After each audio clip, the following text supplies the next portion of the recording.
كنا لنهتدي لولا أن هدانا الله أشهد أن لا إله إلا الله وحده لا شريك له وأشهد أن محمدا عبده ورسوله فقال الله تعالى في القرآن الكريم وهو أصدق القائلين أعوذ بالله من الشيطان الرجيم بسم الله الرحمن الرحيم ولا تلبسوا الحق بالباطل وتكتموا الحق وأنتم تعلمون وأقيموا الصلاة وآتوا الزكاة واركعوا مع الراكعين.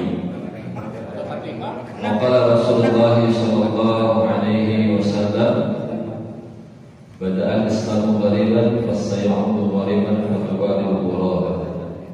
صدق الله العظيم وصدق رسوله النبي الكريم ونحن على ذلك من الشاهدين والشاكرين والحمد لله رب العالمين. Alhamdulillah wa syukurillah, puji serta syukur marilah kita panjatkan kepada Allah Subhanahu wa taala. Karena rahmatnya lah, karena ridhonya lah, kita dapat diperkenankan kembali bersama berkumpul bermujawalah bermujalasah di acara seperti yang biasa kita lakukan di hari Sabtu, yaitu pesantren lepas kerja.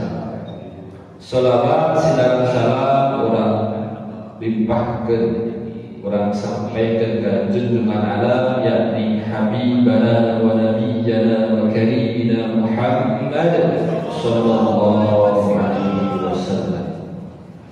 Tahilang pakula wargina, para sahabatna,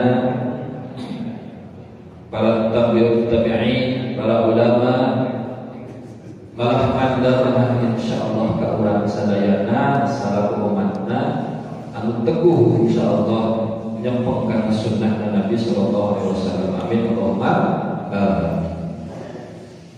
Alhamdulillah urang tiasa dikepelkeun deui dina wangit anu berbarokah jeung seueur wajah-wajah baru ternyata.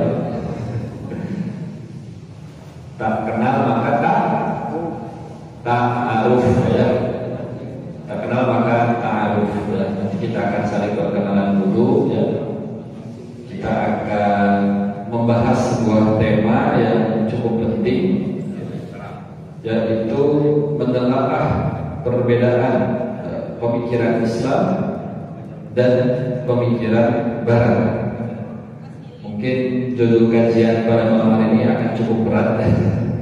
Mungkin ini akan jadi malam yang panjang ya. Nah, ayo nama nanti urang dirilekskeun heula banyak. Urang dirilekskeun heula badan-badan urang supaya badan-badan urang teh rileks, dan ilmu yang akan disampaikan oleh ustaz kita Ustaz Tafasir Hakim ya, selaku pengajar di Ma'had Qaribus Sunnah Bandung, bisa kita serap dengan baik ya. Maka ayat nama orang sering pencetan ya. Boleh Pak semuanya paling ke sebelah kanan Pak ya. Maka berapa ayat berapa paling sebelah kanan Pak. Semuanya boleh Pak sebelah kanan. Saya sering pencetan ya Pak, supaya selamanya memberikan ibu itu dipencetan bu istri. Dia dipencetan ada kurang jangan banyak. Alhamdulillah sebenarnya ulang lagi kata banyak menurut dalam berarti masuk angin. Nah di PKKT tidak hanya kita dapatkan ilmu Pak, tapi juga dapat pijit gratis dan kami kata orang cukup makan 25.000 banyak. Kami di rumah gratis Pak ya. So singgal banyak pada puas, pada relax, kalau kita lah kan ya. Jadi beda yang keluar. Nah, maka balik ke gantian ya, balik ke kiri ya. Karena malam ini kita akan membahas tema yang cukup berat Pak ya. Pemikiran Barat versus pemikiran Islam. Ya, maka ya, oke, terus sing lawan sing puas ya. Sing dihilangkan segala kesusahan, amin. Sing dimudahkan segala urusan, amin.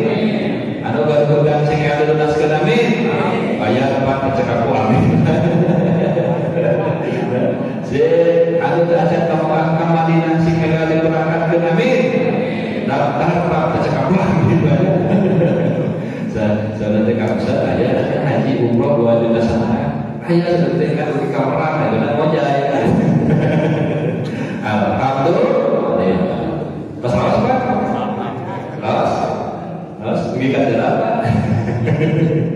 Alhamdulillah.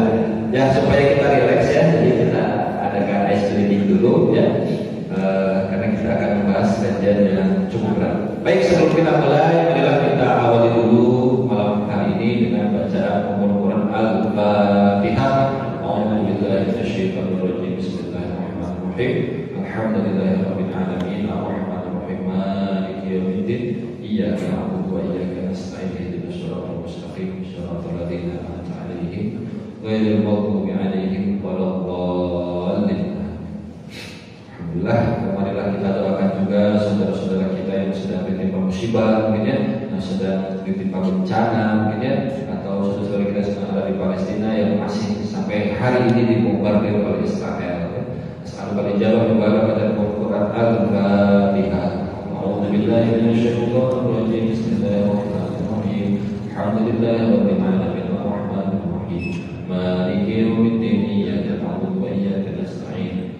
Shiratal mustaqim. Shiratal ladzina an'amta 'alaihim ghairil maghdubi 'alaihim waladdallin. Ujian para pasien KPKH di malam hari ini. Baik, para penafsir hakim sudah siap Ustaz? Ya, waktu dan saya persilakan untuk menyampaikan materinya pada malam ini.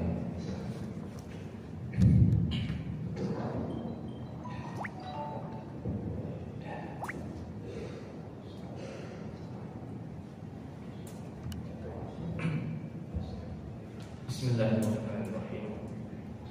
Assalamualaikum warahmatullahi wabarakatuh. Waalaikumsalam warahmatullahi wabarakatuh. Alhamdulillahirabbil alamin. Assalatu wassalamu ala asyrofil anbiya'i wal mursalin sayyidina Muhammadin wa ala alihi wa ashabihi ajma'in.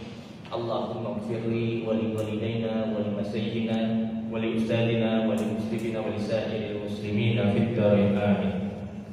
Alhamdulillah, ikhwatul kiram, hafizahumullah, pada kesempatan malam hari ini kita bisa bermuajahah, kita masih bisa diberikan kesempatan oleh Allah Subhanahu wa taala untuk sama-sama belajar dan sama-sama murojaah, sama-sama untuk mengkaji Islam, dan berharap dengan kita mengkaji Islam ini harapan terbesar adalah kita mendapatkan ridho dari Allah Subhanahu wa taala. Ikhwatul kiram, kemarin kita sudah sempat membahas ya tentang pemikiran Islam ini ada yang berkaitan dengan akidah, ada pemikiran Islam yang berkaitan dengan hukum syara. Sebelum itu kita sempat membahas tentang waqi' atau fakta. Kemarin kita sudah sampaikan bahwa realita atau fakta yang ada di sekitar kita itu ada dua. Yang pertama ada fakta realita berkaitan dengan benda, dan yang kedua ada fakta atau realita yang berkaitan dengan perbuatan. Yang mana kalau kita berbicara tentang benda, maka kaidah dasarnya itu sederhana, al-aslu fil asya' al-ibahah, bahwa hukum asal sesuatu itu mubah, itu benda.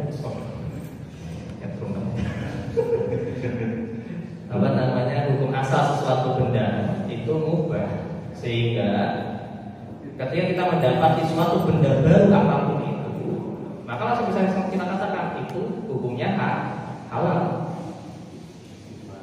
Sehingga apa? Sehingga ketika ada seseorang yang menyatakan suatu benda itu haram, dia membutuhkan dalil, dia membutuhkan bukti. Jadi ya minum ini misalnya saya katakan ini haram, harus ada dalilnya dulu, harus ada buktinya dulu. Tetapi untuk menyatakan halal, ya itu bisa langsung. Jadi ketika ada benda baru langsung bisa kita katakan itu halal. Gitu. Makanya kaidahnya al-aslu fil asya' al-ibahah, hukum asal dari sesuatu benda itu mubah. Nah, cuma ada lanjutan itu kaidahnya, yaitu hatta malam yarid dalil tahrim, hingga ada dalil yang mengharamkannya. Jadi seluruh benda itu mubah. Gitu. Itu kaidah dasarnya. Gitu. Nah, itu realita benda. Jadi benda itu hanya ada harta atau benda yang halal, ada benda yang haram. Dan Allah, ini bentuk rahmatnya Allah adalah Allah menciptakan banyak benda-benda yang ada di sekitar kita itu kebanyakan hukumnya halal, bisa kita manfaatkan secara makanya kenapa kemudian manusia itu sebenarnya sebagai khalifah sebagai khalifah di muka bumi. Khalifah itu maknanya adalah orang yang menggantikan. Siapa yang digantikan? Yaitu Allah sebagai pengatur alam semesta. Makanya Nabi Adam alaihissalam itu dikatakan khalifatullah, khalifahnya Allah. Begitu. Nanti Abu Bakar As-Siddiq itu dikatakan khalifatul Rasul, khalifahnya Rasul. Begitu. Yang mana mengelola, kita ada fungsi yang itu sifatnya adalah mengelola. Gitu. Dan mengelola itu tadi Allah menciptakan benda-benda yang ada di sekitar kita ini hukumnya halal. Kita bisa manfaatkan semaksimal mungkin. Teknologi yang terbaru apa misalnya? Yang orang hari ini jarang sentuh misalnya nuklir misalnya ya. Maka seorang muslim itu wajib dan harus tahu bagaimana cara mengelola nuklir kan begitu. Tidak boleh kemudian kita apatis dan udahlah ya, muslim nggak perlu hal kayak gitu. Tidak, karena itu fungsinya manusia di muka bumi adalah mengoptimal penggunaan benda-benda yang sudah Allah ciptakan di muka bumi. Itu benda. Sedangkan perbuatan, nah inilah kemudian perbuatan ini hukumnya tidak menggunakan kaidah al-aslu fil asya, tetapi menggunakan al-aslu fil af'ali taqayyudi bi hukmi syar'i. Bahwa hukum asal suatu perbuatan terikat dengan hukum syara'. Dan ini sudah sesuai dengan apa yang dicetuskan oleh para ulama seperti Imam Al-Bukhari dalam sahihnya menyatakan bahwa al-ilmu qabla al-amal wal qawli. Berilmulah sebelum beramal dan berkata. Sehingga ini penting bagi kita bahwa kita mau melakukan sesuatu itu sudah ada label. Ya adalah label. Bapak duduk di sini. Ini kan perbuatan kan? Hukumnya apa? Hukumnya apa? Wajib. Wajib duduk mendengarkan. Oh iya. Kenapa? Tolabin ilmi fardhu ala kulli muslimin. Kecuali Bapak duduknya di luar, itu baru berubah.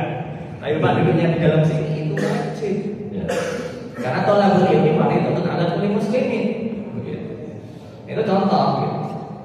Perbuatan manusia itu senantiasa ada label-labelnya, gitu. Ada label-labelnya. Tetapi alat yang digunakan itu cuma dua labelnya. Kalau nggak halal ya haram.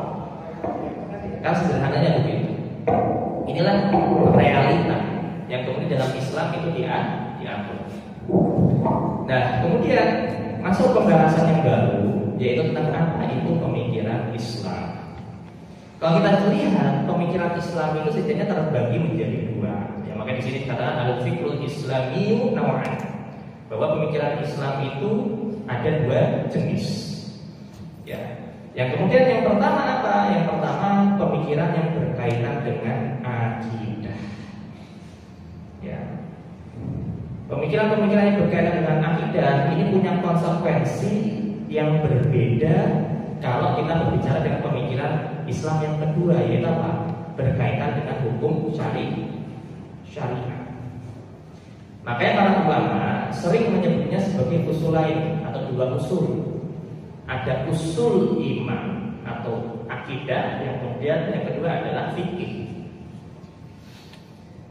Nah, akidah dan fikih inilah yang kemudian ketika kemudian disatukan inilah Islam. Kan begitu. Orang yang beriman dan orang yang melaksanakan syariat itulah yang kita katakan seorang muslim. Ya. Nah, pemikiran yang berkaitan dengan akidah ada pembeda yang sangat jelas dengan pemikiran yang berkaitan dengan hukum syariat. Pemikiran yang berkaitan dengan akidah itu harus ditentukan dengan pendapat-pendapat yang muttafaqun alaih. Harus dibangun dengan tasdiqul jazm, pembenaran yang sifatnya pasti. Ya, nanti kita akan bahas kenapa tasdikul jazm, pembenaran yang pasti. Karena nggak ada iman itu bagi seorang muslim itu katanya kan, ya beriman Kang Zul sama Allah.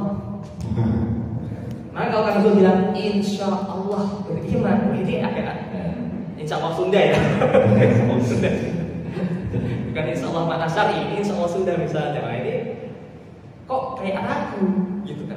Padahal ketika ditanyakan apakah beriman kepada Allah, harusnya seorang muslim mengatakan, aku beriman pada Allah secara pasti, secara yakin saya beriman kepada Allah. Harusnya begitu ya. Dengan katanya. Nah, dengan katanya. Saya kira saya beriman.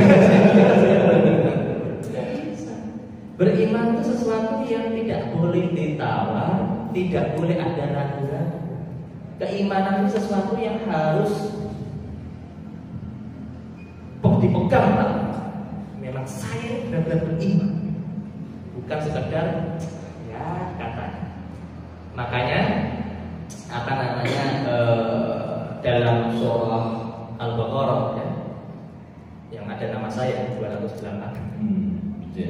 Ya ayyuhalladzina amanu udkhulu fis-silmi kaffah. Ya.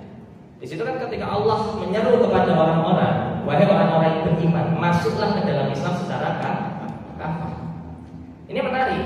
Imam Ar-Razi dalam tafsirnya Mafatihul Ghaib itu menyatakan bahwa seruan di situ sebenarnya ada kata yang dihapus oleh Allah. Yaitu apa? Ya ayyuhalladzina amanu bi alsinatikum, katanya. Wahai orang-orang yang beriman hanya dengan lisannya saja.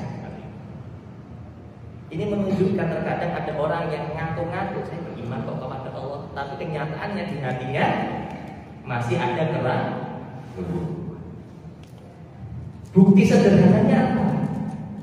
Ya, bukti sederhananya adalah ketika kita melakukan ibadah itu masih males. Melakukan ibadah itu masih merasa benar.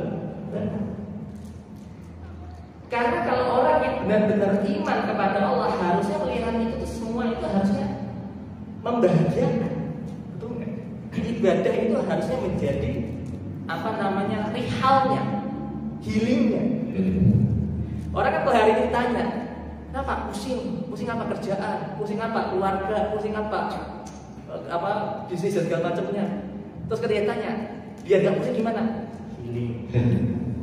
Yeah. Kalau udah bilang healing, itu pasti orang persepsinya kemana? Ke gunung. Kalau perempuan ke mall, ya kemana-mana itu jalan-jalan kan gitu. Padahal healingnya seorang muslim harusnya sholat. Kenapa sholat menjadi healingnya seorang muslim? Karena itulah momen dia bisa dekat dengan Allah. Dan itulah keimanan yang hakiki. Maka Imam Ar-Razi mengatakan ya ayyuhalladzina amanu bi alsinatikum, dengan lisan-lisan yang hanya beriman dengan lisannya saja. Ya. Maka iman itu kenapa harus tasdikul jazm? Ya, dengan keyakinan yang pasti. Kalau kemudian imannya itu hanya sekedar doktrin, ya, doktrin Islam itu tidak mengenal akidah itu doktrin. Makanya kenapa nama lain dalam ilmu akidah itu kadang disebutnya ilmu kalam. Ya. Ilmu akidah itu namanya banyak, ilmu tauhid, ilmu kalam, terus ilmu apa lagi? Dan tauhid, akidah, kalam, usul. Ya. Semua itu sebenarnya maknanya merujuk pada tema yang sama. Kenapa sebenarnya kalam? Karena menunjukkan bahwa iman itu harus diraih dengan seseorang itu bisa berbicara kalau apa dia? Kalau punya cara pandang. Orang yang nggak pernah berpikir itu rata-rata sulit untuk bisa menyampaikan sesuatu. Dan menyampaikan sesuatu, kalau cara pandangnya itu kosong, ya pasti yang disampaikan kosong kan begitu. Nah terkadang kan ketika kita ingin melihat kualitas seseorang, tinggal kita lihat apa yang dia bicarakan. Maka kan kita tahu, oh ternyata levelnya cuma segini. Wah, levelnya tinggi. Itu dari mana? Ketika dia berbicara, maka kita akan tahu kan isi pikiran. Dan dalam Islam itu keimanan itu harus diraih dengan bercakap-cakap. Maksudnya bercakap-cakap apa? Berdiskusi, berpikir. Karena nggak mungkin orang kemudian bisa bercakap-cakap, bisa kemudian berdiskusi tentang sesuatu hal kalau dia tidak berpikir. Ya. Sehingga apa? Ini yang luar biasa. Hanya di dalam Islam sajalah seseorang itu dikatakan benar-benar beriman itu kalau sudah siap untuk ditantang cara berpikir. Yang kemudian Al-Quran sendiri menantang. Nanti kita bahas sedikit banyak tentang hal ini. Tapi yang ini sebagai preambul awal bahwa pemikiran yang berkaitan dengan akidah ini ada konsekuensi yang berbeda dengan pemikiran yang bersifat syar'i. Kalau akidah non doktrin, tidak boleh ada doktrin. Akidah itu harus dibangun dengan akliyah. Tidak boleh katanya. Makanya Imam An-Nawawi Al-Bantani dalam kitabnya Kasyifatus Sajjah menyatakan bahwa orang yang beriman secara taklid itu berdosa. Iman dengan taklid itu berdosa. Yang lebih parah lagi apa? Ulama-ulama mazhab Hanafi itu saling menyatakan orang yang imannya taklid itu gak sah. Coba. Ini mazhab Hanafi. Itu saling menyatakan orang yang imannya dengan taklid itu gak sah imannya. Meskipun jumhur ulama menyatakan iman orang yang taklid itu tetap sah meskipun berdosa. Makanya kewajiban seorang muslim pertama adalah menguatkan dulu akidah. Dan ini kan dibahas di kitab-kitab dasar seperti kitab Ta'lim Muta'alim gitu ya. Di mana Syekh Asdar kan menyatakan bahwa afdhalul ilmu hal. Sebaik-baik ilmu adalah ilmu hal. Ilmu hal itu apa? Para syarih rata-rata menyatakan bahwa ilmu hal itu berkaitan dengan akidah dan fikih. Karena memang kewajiban pertama seorang muslim itu harus mengetahui dengan pasti, dengan yakin tentang akidah. Tidak boleh mamang, tidak boleh ragu, tidak boleh katanya. Maka nggak ada dalam Islam itu istilahnya udah imani saja itu nggak bisa. Lu saya harus beriman dengan gimana caranya? Makanya nanti ada pembahasan tauhidul iman. Bagaimana sih cara beriman yang tepat? Gitu. Itu begitu yang pertama. Yang kedua pemikiran yang berkaitan dengan hukum syariat. Kalau akidah bersifat tasdikul jazm, maka kalau syariat itu cukup tasdikul bidzanni, membenarkan dengan dzan. Ini yang membedakan. Dan itu punya konsekuensi yang berbeda. Pemikiran yang berkaitan dengan hukum syariat yang itu berkaitan dengan tasdikul bidzan, membenarkan dengan dzan, kebenarannya tidak dituntut untuk 100%. Kebenarannya cukup dituntut 50,1%. Itu kan cukup. Tapi kalau akidah nggak boleh. Kalau belum 100% meyakininya nggak boleh. Itu akidah. Makanya rata-rata akidah itu yang dibahas atau yang dimaksud dalam ini adalah yang muttafaqun alaih, yang telah disepakati oleh seluruh ulama seluruh kaum muslimin. Gitu. Yang itu dibangun berdasarkan dalil-dalil yang mutawatir. Begitu. Makanya apa?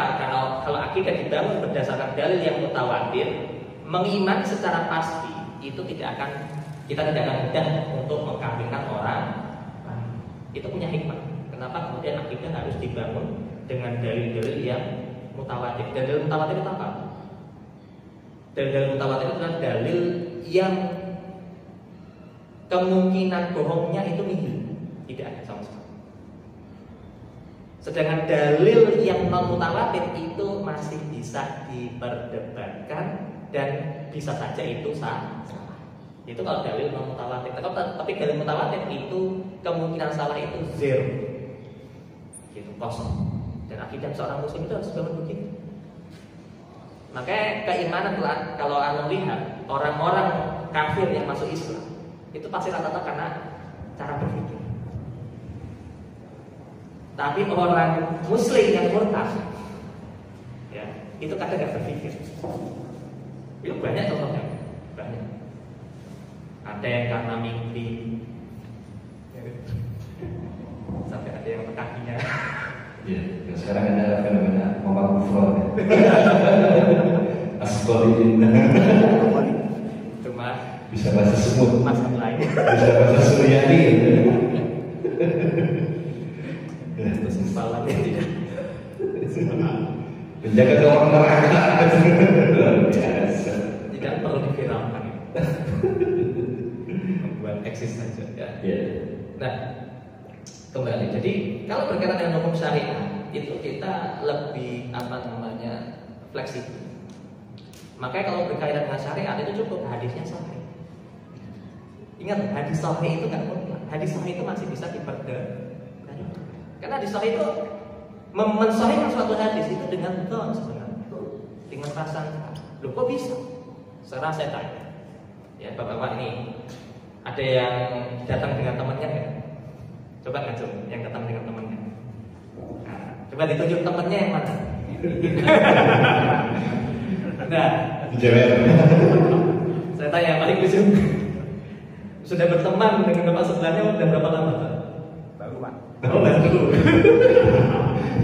Yang udah lama kira-kira yang berteman dengan sebelumnya yang udah lama yang mana? Bestie. Yang bestie. Coba. Sudah lama sama. Oh ini udah berpuluh-puluh tahun. Tahu kan kalau tahu.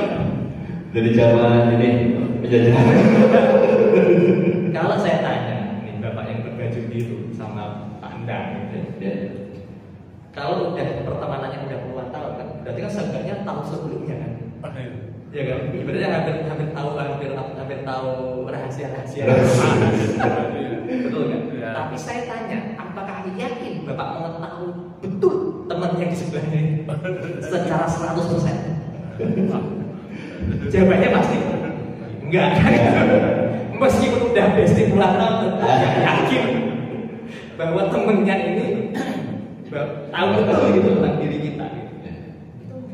Nah, hadis itu ketika menyatakan sahih itu kan penelitian atas seseorang.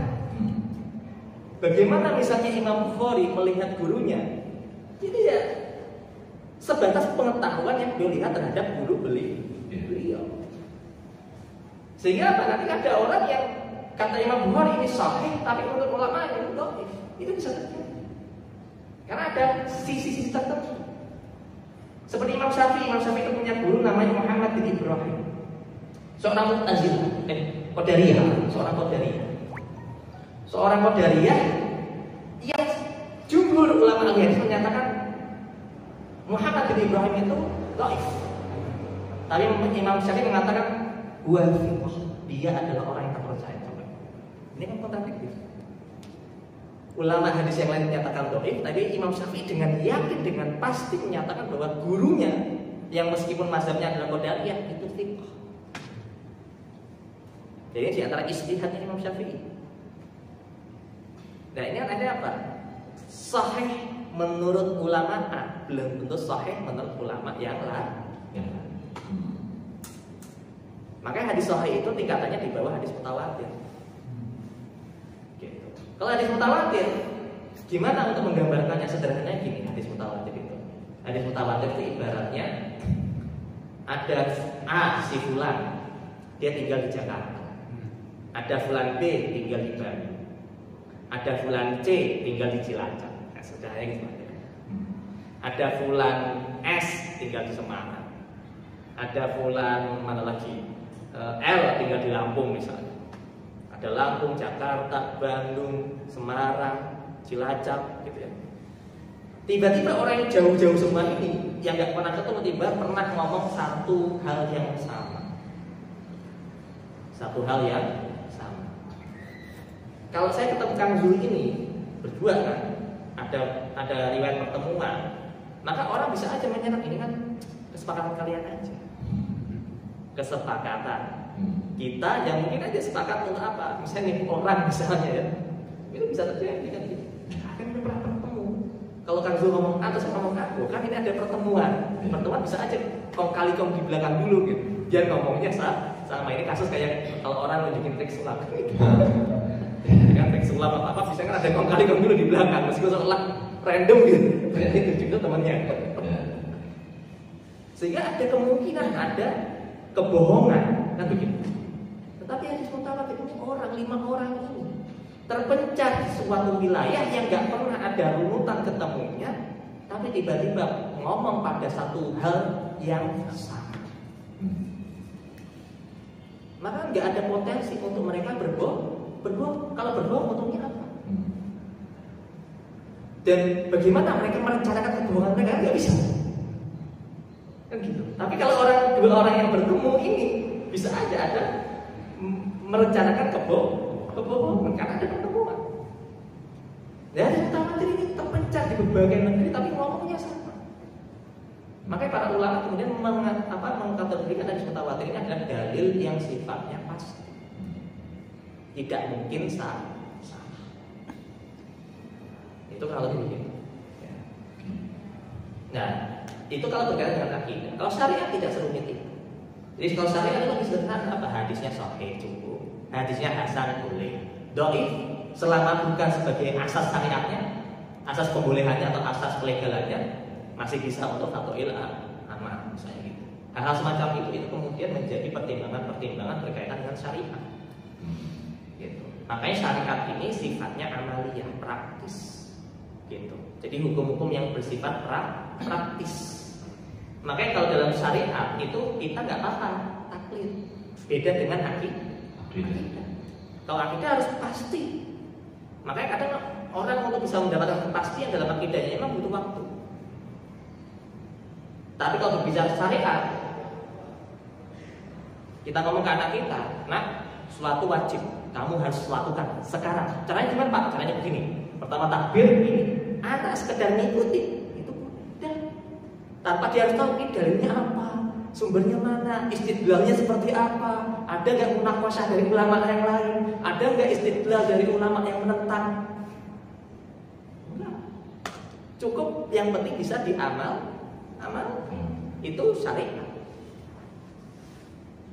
Karena syariat itu kepentingannya adalah amal. Tapi kalau akidah kepentingannya adalah keyakinan. Maka buru-buru dalam syariat itu tak apa, tapi nggak boleh tergesa-gesa dalam berpikir tentang akidah. Harus sampai pada posisi yakin. Tapi kalau syariat, ya sudah sholat gini, ya kita tinggal sih dengan guru yang menyampaikan, gitu ya. Misalnya kita belajar ke guru siapa, guru mengajarkannya fikih sholat atau begini, ya sudah ikuti aja. Saya punya murid beda fikih sama saya, ya nggak masalah, yang penting ada dalilnya. Saya tahu dalilnya begini, meskipun dia nggak tahu, ya nggak apa. Saya akan tegur meskipun berbeda dengan pandangan saya, itu nggak masalah. Karena hakikatnya syariat itu adalah amal. Begitu. Beda dengan akidah, orang beda akidah itu harus kita dakwah. Tapi orang yang berbeda dengan sisi fikih, kita harus berlapang dada dalam perbedaan. Itu perbedaan. Kalau akidah nggak ada ampun. Mengatakan Tuhan itu 100 misalnya, ini nggak sepakat. Nggak ada istilahnya kemudian, wah Tuhan mau 100 mau apa, yang penting sama-sama punya Tuhan, itu nggak bisa diterima pernyataan semacam ini. Karena dalam Islam itu hakikat Tuhan itu real, nyata. Tapi dalam pandangan Barat, Tuhan itu sekedar ide, sekedar ide. Jadi Tuhannya itu nggak penting. Maka yang muncul nanti setelah dari pandangan itu akan muncul apa istilahnya? Agamanya berbeda-beda nggak apa-apa. Yang penting ajarkan kebaikan. Sering nggak kita dengarkan itu? Sering. Itu dari pandangan bahwa menyatakan nggak penting Tuhannya. Yang penting agamanya bisa mengontrol orang itu menjadi baik. Udah. Rata-rata begini. Padahal dalam masalah keimanan itu berbahaya sekali. Merusak pandangan semacam ini. Soalnya seolah-olah mentolerir ada Tuhan selain Allah. Itu syahadatnya bisa batal. Syahadatnya bisa batal untuk menyatakan bahwa Allah meridhoi agama-agama yang lain. menganggap bahwa ada Tuhan-Tuhan selain Allah, sehingga tidak dipermasalahkan oleh kita. Ibarat begini loh, kayak orang yang menganggap kan udah nggak apa-apa berbeda Tuhan, gitu kan kadang-kadang Tuhan itu ya memang sama katanya gitu. Sekarang saya tanya gini, kita itu dilahirkan oleh ibu kita, betul nggak? Terus tiba-tiba ada ibu lain mengaku kamu itu anakku. Ya kan ibaratnya gitu, Allah menciptakan kita. Terus tiba-tiba ada sekelompok orang menyatakan bahwa yang mencipta alam semesta itu bukan hanya Allah. Itu gimana? Kita sebagai seorang anak, masa rela kemudian dikatakan bahwa itu bukan ibumu, ibumu adalah yang ini. Sedangkan kita tahu ini yang melahirkan kita. Ya kita akan bela. Itu ibu palsu itu, ibu asli saya yang ini kan begitu. Masa rela seorang anak dinisbatkan kepada orang tua lain kan gitu. Nggak akan rela. Apalagi akhir kandung itu ibu palsu, ibu asli yang ini. Atau sebenarnya ibumu nggak hanya satu, ada ini ibumu satunya, ini ada ibumu yang kedua, ibumu yang ketiga. Terus lahirnya dari mana? Yes, dari semuanya itu gimana? Dari semuanya, lahir dari rahim bareng-bareng itu gimana? Gak masuk akal. Ya, gak masuk akal. Tapi orang hari ini menerima begitu saja. Pandangan seperti itu diterima begitu saja. Itu kan bahaya. Jadi kalau ada orang ngapain sih memperdebatkan Tuhan, mempertentangkan antar Tuhan ini, Tuhan agama ini, Tuhan ini. Loh, kita itu dalam rangka mengisbat, menetapkan. Menetapkan apa? Menetapkan kita berasal dari siapa? Kok ada sosok-sosok yang gak jelas kan ngaku sebagai Tuhan kita? Ya kita tolak. Jadi ini bukan perkara sepele, bukan perkara sepele. Karena kalau kita lihat dari lafaz la ilaha illallah, kalimat tauhid, maka di situ ada la ilaha itu nafi, dinafikan semua. Ilah itu Tuhan harus dinafikan. Kalau ada orang nggak mau menafikan Tuhan yang lain, kalimat tauhidnya baru setengah. Yang setengahnya udah dia tahu iya saya yakin Allah, tapi saya nggak mengingkari Tuhan yang lain. Wah, itu ibarat kalimat tauhid nggak beres. Baru belajarnya baru setengah. Padahal konsekuensi tauhid itu begini, harus menafikan. Kalau nggak menafikan, berarti tauhidnya bermasalah. Berarti tauhidnya tidak benar. Menafikan itu bahasa sederhananya menafikan. Menafikan itu mengingkari. Mengingkari. Ya, secara sederhananya itu mengingkari. Kita mengingkari Tuhan yang lain. Jadi kalau ada orang mengatakan Tuhan ini, Tuhan itu, saya nggak sebut mereknya ya. Tuhan lagi selain Allah, kita langsung katakan dia bukan Tuhan. Itu harus muncul, keyakinan itu harus muncul. Karena sekarang itu masa-masa fitnah dan sehingga ketika orang menyatakan bahwa ini Tuhan yang lain, hormatilah Tuhan yang lain. Udah, tidak bisa. Kita menghormati orangnya iya, tapi kita tidak menghormati keyakinan. Karena ini berkaitan dalam akidah kita. Kita harus mengingkari Tuhan mereka. Nah, ketika mereka mengatakan, nah sama saja kok sama mengajarkan kebaikan. Kita harus tegas dalam perkara. Kalau menolong dari sisi kemanusiaan itu silakan. Ya, ngasih minum mereka atau kemudian bermuamalah dengan mereka itu silakan, Pak. Tapi untuk berkaitan dengan keyakinan akidah ini tidak ada toleransi. Begitu. Termasuk ini mungkin ya ke gereja mungkin ya termasuk menyetujui bahwa Isa itu adalah Tuhan gitu ya mungkin. Termasuk itu ya. Iya, kalau itu jelas. Ya. Kalau sekedar dia ke gereja ini kan amalia. Oh. Kalau ke gereja saja itu amalia. Tetapi kalau ke gereja itu misalnya hari Jumat dia ke masjid, hari Ahad dia ke gereja, ini bermasalah nih. Ya, itu bermasalah. Itu orang-orang yang pluralisme kan begitu. Kalau Indonesia itu pluralismenya itu masih setengah-setengah. Ya, pluralisme yang hakiki itu atau bisa dia tuh kayak orang-orang India. Hari Jumat ke masjid, hari Ahad ke gereja, terus hari Ahad ke puri, apa? Pura gitu. Pura. Itu begitu kalau yang pluralisme yang benar-benar itu. Dan orang-orang yang semacam itu sebenarnya maksudnya adalah orang-orang yang pada agnostik. Agnostik itu adalah orang-orang yang belum bisa memutuskan siapa Tuhan. Itu orang agnostik. Masih maman ya. Jadi kalau ada orang yang menyatakan agnostik itu adalah orang yang percaya Tuhan tapi tidak percaya agama, nggak sesimpel itu sebenarnya. Agnostik itu adalah orang yang tidak memutuskan siapa Tuhan. Linglung. Makanya ada istilahnya itu adalah mereka adalah uluhiyah. Jadi mereka itu tidak menetapkan Tuhan. Karena mereka sendiri bingung siapa Tuhan yang harus ditetapkan. Jadi orang yang linglung itu agnostik. Gitu. Nah makanya kenapa akhirnya mereka nggak memilih agama? Ya karena mereka nggak bisa memutuskan siapa Tuhan. Yeah. Mereka hanya percaya pada konsep Tuhan, tapi mereka nggak percaya dengan siapa Tuhannya. Itu agnostik. Jadi kalau ada muslim yang seperti itu sudah setengah agnostik. Yang menyatakan semua agama sama itu sudah setengah agnostik. Sudah mendekati ke agnostik. Itu bahaya kalau banyak kitab-kitab yang membahas itu ya. Di kitab-kitab modern seperti saya punya kitab namanya Al-Burhani, itu bagus sekali membahas tentang agnostik, ateis dan lain-lain. Nah, ya itu yang akidah. Jadi akidah itu nggak ada toleransi, nggak ada istilahnya toleransi dalam akidah. Tapi untuk syariat ada toleransi. Ya, kita saling toleransi. Yang satu kunut subuh, yang satu enggak faktor. Yang penting sholat subuh. Begitu. Ya. Yang satu habis sholat angkat tangannya untuk doa, yang satu enggak angkat tangannya untuk doa. Faktor. Yang satu ketika sholat subuh tahiyat akhirnya itu duduknya tawaruk, yang satu iftirosi. Faktor. Karena memang itu memungkinkan terjadi di lafiah gitu. Dan kita nggak perlu repot, yang penting kita beramal. Kalau kita ribut debat tapi nggak aman. Karena banyak orang ternyata ribut antara kunut nggak kunut, ternyata subuhnya sholat. Nah, repot kan.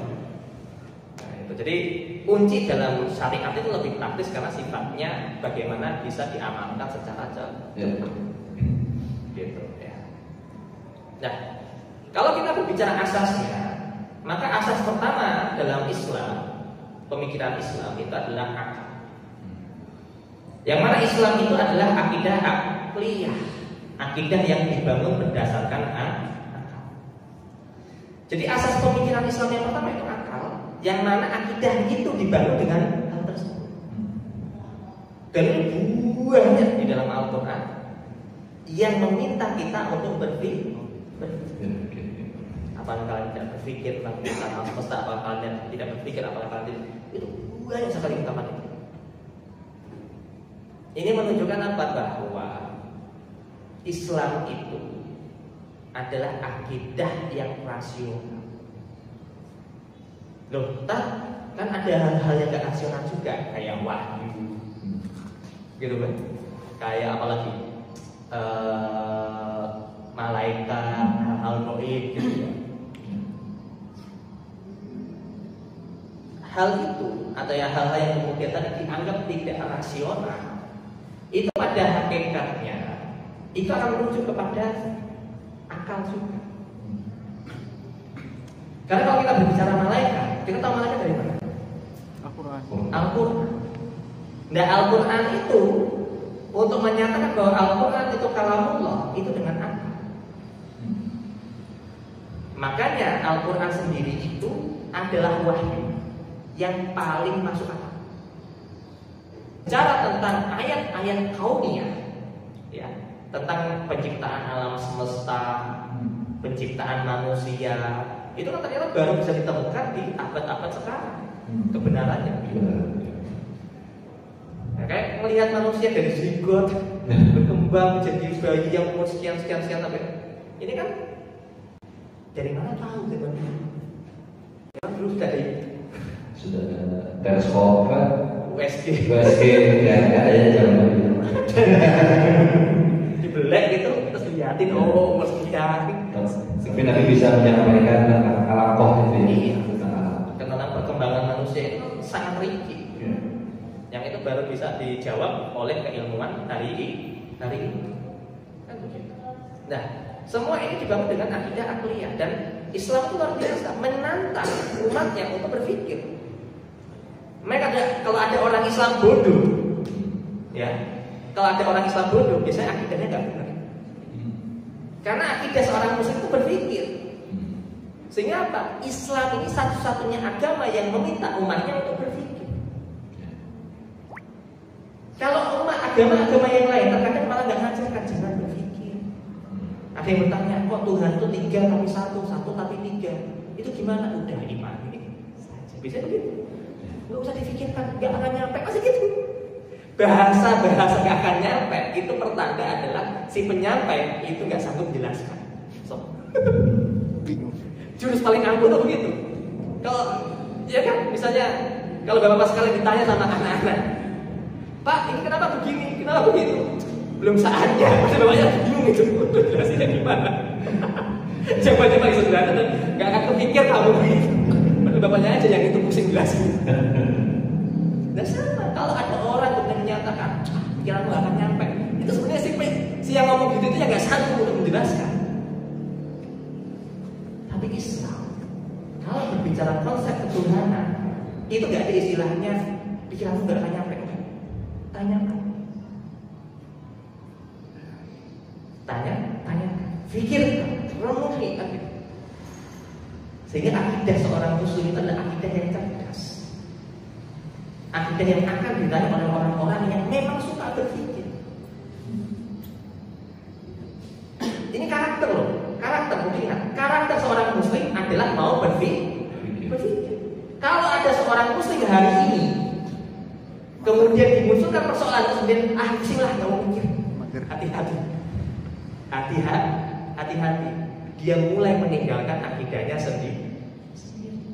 Karena hakikat akidah kita itu membentuk karakter diri yang senantiasa berpikir. Makanya saya punya kakek waktu itu, umur beliau itu sebelum meninggal itu 95 tahun. Tapi beliau itu nggak pernah sampai umur 90 tahun itu saya masih ingat, beliau itu nggak pernah lupa ayat Al-Quran tentang apa. Itu bahkan kalau ngobrol sama saya, misalnya saya lagi sakit perut, saya lagi sakit perut, baca surah ini ayat. Saya lagi gini, coba baca ini, renungi ayat ini. Itu apa betul? Umur 90 tahun. Dan kalau Ramadan itu semalam khatam Quran. Semalam khatam Quran. Makanya kalau Ramadan itu nggak mau ada tamu gitu. Sudah tabiatnya begitu, nggak mau ada tamu karena mau khatamin Quran sehari sekali. Jadi kalau Ramadannya 29 hari ya 29 kali khatam. Itu sampai umur 90 nggak pikun sama sekali. Ya gimana? Otaknya berpikir terus kok. Berpikir terus tentang ayat. Dan beliau itu memang benar-benar saya katakan bahwa dia ahli Quran. Itu kenapa? Setiap persoalan itu pasti dia ada jawaban Qurannya. Itu pasti keluar. Satu ayat itu minimal pasti keluar. Itu karakter akidah seorang Muslim itu harusnya begitu. Berpikir terus. Kalau beliau berpikirnya dengan Quran, dan kalau kita ya tadi silakan kita apa? Yang penting harus dengan Islam. Karena kita dituntut dalam mencari akidah itu harus berpikir. Masa sudah Muslim nggak mau mikir? Lagi dibahas gimana politik? Liar. Nggak boleh. Gara-gara kita nggak mau bahas politik, kita dibodohi, ditipu. Kan itu bahkan sekarang diperas. Perdaya. Ya kan? Gara-gara nggak mau berpikir. Saya banyak tanya misalnya, ya mohon maaf, kenapa kok pada milih misalnya yang sekarang jadi pemenangnya? Banyak yang saya tanya kalau di kampung-kampung ternyata kasihan. Saya berpikir itu kan, kasih. Ayah jadi bingung kan? Yosef ayah.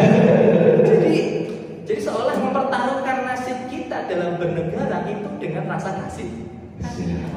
Kasihan terhadap orang itu tadi kasihan terhadap diri sendiri. Sekarang diperas. Ya meskipun ini masih pemerintahan yang lama ya, gitu. Tapi secara umum begitu. Ketika kita abai dengan politik, itu begitu. Pada seorang muslim itu nggak boleh karena karakternya berpikir. Akidah aja difikirkan, masa perkara yang lebih sepele. Karena saya katakan politik harus lebih sepele daripada akidah kan gitu. Itu kok malah kalau bahas politik aja udah merasa berat, apalagi bahas akidah. Banyak orang kadang-kadang tanya, belajar akidah nggak mau, kenapa? Berat. Banyak itu. Kalau saya buka gitu ya kajian di rumah gitu, yuk kita khatamin kitab ini. Kita tuh akidah. Saya mundur dulu ya tapi. Banyak. Padahal itu harusnya menjadi apa semangat. Seorang muslim itu nggak boleh ada perasaan capek untuk berpikir. Cuma masalahnya memang kita hari ini itu sudah terbiasa, terdidik, ya, untuk perkara-perkara yang rumit itu nggak usah mikir, ya kan? Kenapa? Sekarang kan banyak teknologi. Nah kita itu rata-rata kalau sekarang itu belajar rumit sedikit itu mundur pasti, tapi ya mundur tanpa berita. Wong saya dulu itu untuk bisa belajar hadis itu oleh guru saya. Itu dulu ngajinya itu jam 9 malam, selesai jam 12 malam. Mulainya jam 9 malam. Itu orang kayak anak yang mau tidur. Saya harus datang. Itu kajian terbatas. Awalnya 20 orang, itu ustaz-ustaz senior semua yang hadir. Saya paling muda. Tapi dari 20 orang itu yang sampai khatam sampai selesai itu cuma 2 orang. Muntaber. Karena sekarang banyak orang yang baru ikut kajian itu rata-rata. Kalau saya ketemu sama 2 orang gitu ya. Ketika melihat itu misalnya datang ke rumah terus saya ada punya kitab langsung gitu. Wah mas, saya senang kajian sih. Tapi ya jangan yang berat-berat. Itu pesan warning pertama saya gitu. Wah enak ini kalau ngaji ya gitu. Wah, saya ngaji apa? Saya ngajinya nggak berat-berat aja lah. Gitu mas. Nggak ada yang kemudian ketemu saya tuh, wah saya mau ngaji yang ini, yang berat yang apa pak? Saya mau ikut yang itu. Jarang masih gitu ya. Yang ringan yang apa? Ya gimana kalau muslimin mau maju? Sedangkan Sayyidina Ali bin Abi Thalib itu pernah mengatakan bahwa ulul himmah minal iman. Tingginya cita-cita itu adalah bagian dari iman. Cita-cita kita ingin menyelesaikan ilmu-ilmu yang sulit, memahami ilmu yang sulit, itu bagian dari cita, bagian dari keimanan. Karena tadi iman itu karakternya adalah berpikir. Begitu ya. Makanya fungsinya akal itu untuk menguatkan, untuk mencari penegasan atas akidah. Gitu. Makanya nggak bisa untuk akidah ini tidak dengan akal. Kalaupun ada nanti sifatnya tetap dengan akal, tapi secara tidak langsung kayak malaikat, hal-hal gaib, itu kan dengan Quran, dengan hadis mutawatir itu sifatnya akal juga, tetapi tidak langsung, karena kita sudah menggunakan Qurannya terlebih dahulu. Seperti itu. Nah kita akan mengatakan bahwa Allah itu wajib wujud. Kenapa Allah wajib wujud? Itu akal. Mau cari dalilnya misalnya, anda ketemu orang ateis misalnya, terus bilang, anda percaya nggak Allah itu Maha Esa? Terus orang ateisnya akan bilang, nggak percaya saya. Allah yang ngomong loh, qul huwallahu ahad. Orang ateis apa paham? Dibilang gitu, nggak akan terima. Tapi orang ateis akan memahami ketika kita katakan, kamu itu dari mana? Dari ibumu. Ibumu dari mana? Dari ibunya. Ibunya dari mana? Terus. Ujungnya siapa? Monyet. Apa dari siapa? Gitu. Di situ dia akan berpikir, apakah kemudian hal yang paling sepele aja kayak sedotan ini ada yang bikin nggak? Ada. Masa kita yang sekompleks ini dikatakan tercipta sendirinya? Ini logika macam apa? Benda yang sederhana aja nggak bisa menciptakan dirinya. Masa kita yang kompleks itu bisa tercipta sendiri? Itu logika dari mana? Makanya ketika kita berbicara keimanan itu memang berbicara hal yang logis. Ya, berbicara tentang hal-hal yang logis. Nah, akal ini menjadi dasar untuk 3 akidah sebenarnya. satunya yaitu tentang wajibul wujudnya Allah. Dan yang kedua adalah tentang Al-Quran itu kalamu. Dan yang ketiga adalah Nabi Muhammad SAW adalah sebagai seorang nabi, seorang rasul. Tiga hal ini itu bisa dan dalilnya harus akal. Mengatakan Al-Quran kalamu bukan kalamnya orang Arab, bukan kalamnya Nabi Muhammad SAW. Itu dengan akal kita bisa buktikan secara sederhana. Sederhananya apa? Yang pertama bahwa bagi siapa saja yang pernah belajar Al-Quran terus kemudian belajar hadis akan bisa mendapati perbedaan yang sangat mencolok antara bahasa Quran dengan bahasa hadis. Apa perbedaan yang paling mencolok dalam pembahasan Al-Quran dan hadis? Yang paling sederhana ketika bersumpah. Sumpah yang digunakan Al-Quran dengan sumpah yang digunakan hadis itu beda. Quran itu biasanya langsung nyebut apa? Wal asr, wat-tini, waz-zaitun, pakai waw kosam.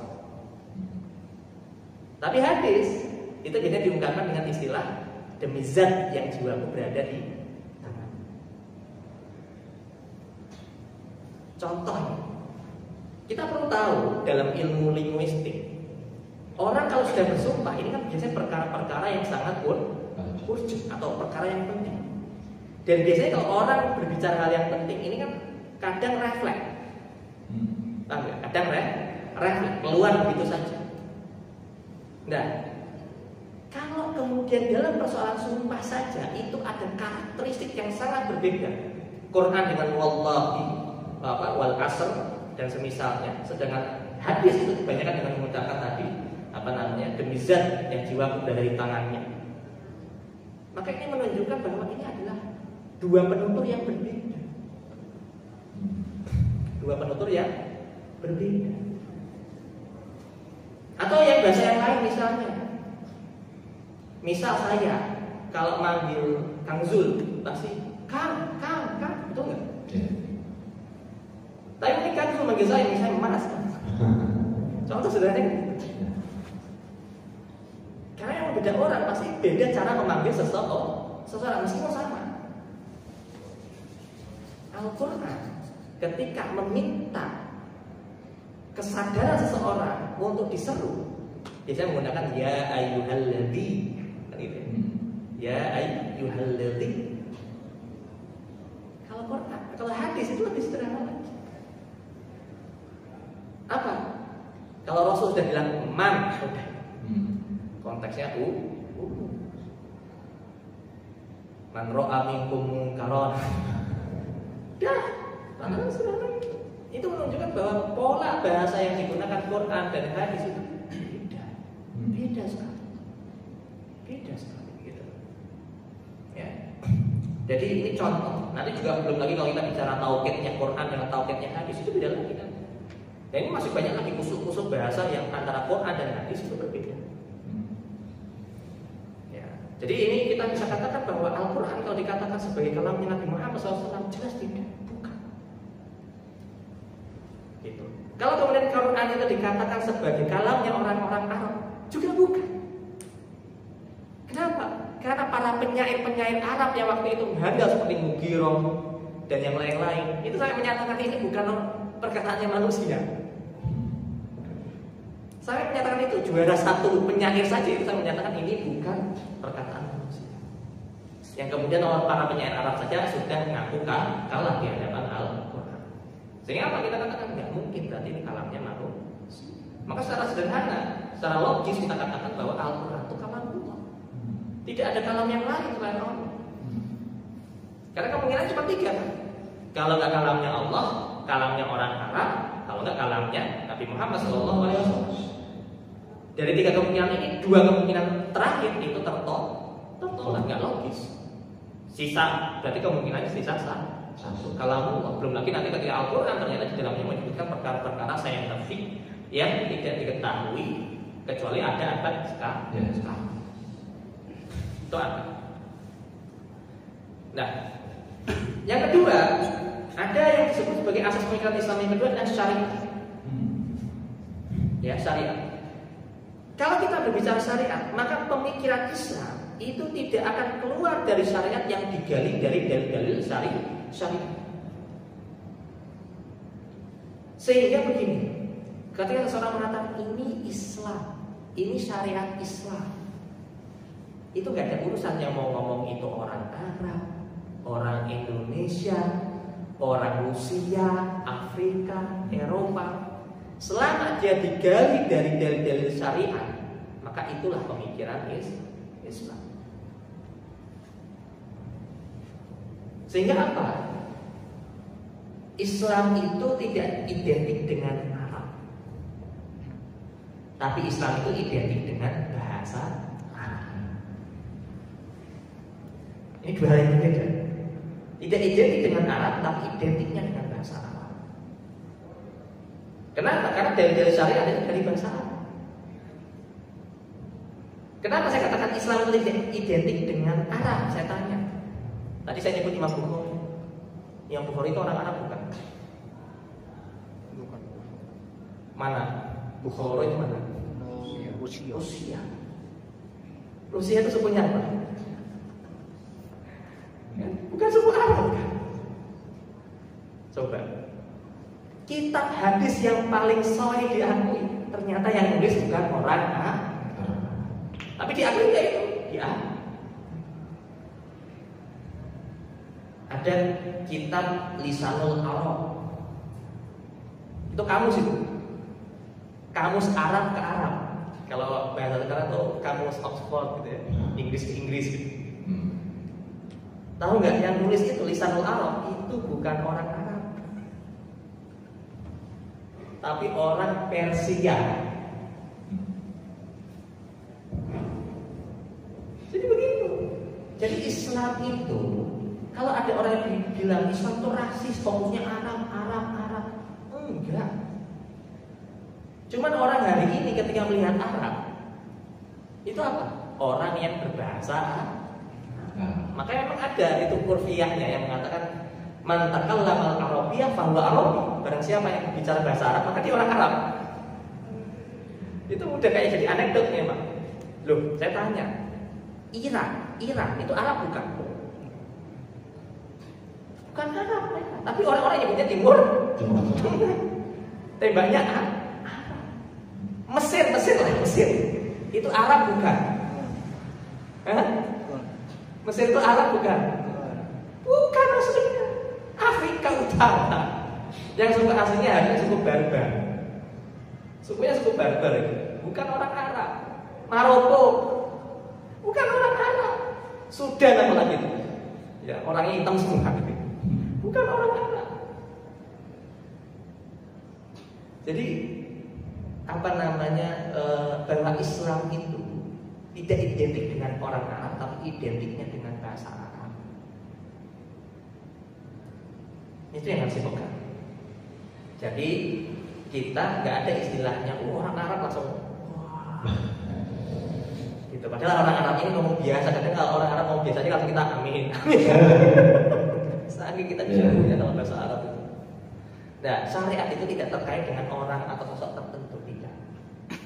Jadi selama sosok ini dia menyampaikan sesuatu yang itu dari syariat, maka apa yang keluar dari lisannya adalah Islam, adalah syariat. Gitu. Tapi kalaupun ada orang Arab, ya, tetapi apa yang dia ucapkan atau dia cetuskan itu bukan dari wahyu sama sekali, maka dia bukan pemikiran Islam. Ini singkatnya gitu. Maka suatu dikatakan syariat pemikiran Islam itu ciri khas yang paling penting adalah dia harus berasal dari wahyu. Tidak boleh tidak dari wahyu. Ya, begitu. Maka syariat itu kan pasti gitu. Orang itu sholat itu pasti ada dalilnya semua. Cuma kalau bicara pembelajaran tidak harus disampaikan semua. Ini namanya juga belajar. Apalagi syariat fokusnya yang penting bisa diamalkan terlebih dahulu. Nggak ada targetan kemudian yang penting. Apalagi dalilnya takbir ini, dalilnya ini tuh ini. Ya nggak keburu sholat. Nggak keburu sholat. Padahal yang dituntut adalah bagaimana dia bisa segera sholat. Mau kadang ngapal bacaan sholat aja kita orang lalu. Ini suruh ngapal dalil ini nggak beres-beres ya. Gitu. Ya. Baik. Kemudian selanjutnya, nah, karakteristik pemikiran Islam. Nah, kalau kita bicara karakteristik pemikiran Islam, karakteristik pemikiran Islam itu ada empat. Ya. Yang pertama adalah karakteristik yang pertama itu komprehensif atau syumul. Sifat pemikiran Islam yang pertama adalah dia syumul, komprehensif. Yang mana Islam itu berbeda dengan agama yang lain apa? Dia mengatur urusan kehidupan kita dari A sampai Z. A sampai Z. Kalau ada orang bilang karena pemikiran Islam ini komprehensif, seluruh urusan diatur. Banyak orang yang bilang ribet Islam itu. Pernah nggak dengar orang bilang gitu? Ribet, masuk WC aja diatur. Bangun tidur diatur. Mau tidur aja diatur. Mohon maaf, berhubungan sama istri saja juga diatur. Ini jadi kan, wah nggak nikmat ini, nggak ini. Dikit-dikit diatur, dikit-dikit aturan. Ada ini haram, dikit-dikit haram kan gitu. Tetapi orang itu tidak sadar bahwa semakin detail aturan menunjukkan semakin orang yang diberikan aturan itu adalah orang-orang yang punya martabat tinggi. Saya tanya, kalau kita lihat di strata kehidupan sosial kita pada umumnya, siapa orang yang paling punya aturan paling ribet? Yaitu orang-orang yang biasanya bangsawan. Militer. Detail kan, makan aja kan, garpu tangan mana, peso tangan mana. Kalau naruh, ya kan ada table manner gitu. Itu sampai diatur, sampai naruh sendoknya aja ada aturan mainnya. Ini posisi gelasnya itu ada aturan mainnya. Sekelas makanan aja diatur, dia nggak protes. Tapi pas dia belajar Islam, Islam banyak aturan. Padahal Islam itu mengajar kita untuk memiliki martabat tinggi. Makanya banyak aturan. Kalau orang terbiasa nggak mau diatur, itu sulit, nggak akan sulit untuk menerima Islam. Karena Islam itu terbiasa harus dengan aturan, patuh dengan SOP, patuh dengan aturan. Karena apa? Islam mengatur seluruh persoalan. Dari masalah kita bangun dari WC, bangun dari tempat tidur, sampai bangun negara itu ada aturannya semua. Kan gitu. Ini sumulianya begitu. Ya. Jadi ada urusan kita dengan Allah itu diatur, ada urusan kita dengan sesama manusia diatur, ada urusan kita dengan diri kita itu juga diatur. Ya. Semua ada aturan. Kan gitu. Dan inilah luar biasanya Islam. Luar biasanya Islam. Gitu. Nah, yang kedua, apa karakteristik pemikiran Islam yang kedua adalah keluasan pemikiran Islam, ittisabul fikri Islam. Luasnya pemikiran Islam. Bahwa pemikiran Islam itu luas itu bagaimana? Bahwa pemikiran Islam itu senantiasa tumbuh, berkembang. Contoh pemikiran Islam itu tumbuh dan berkembang. Di zaman Rasulullah SAW itu belum ada namanya ilmu nahwu dan sharaf. Tapi setelah pengkhalifan Ali bin Abi Thalib maka muncullah ilmu nahwu.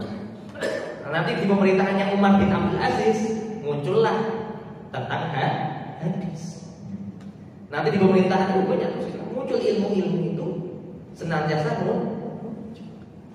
menunjukkan apa? Pemikiran Islam itu luas, terus berkembang.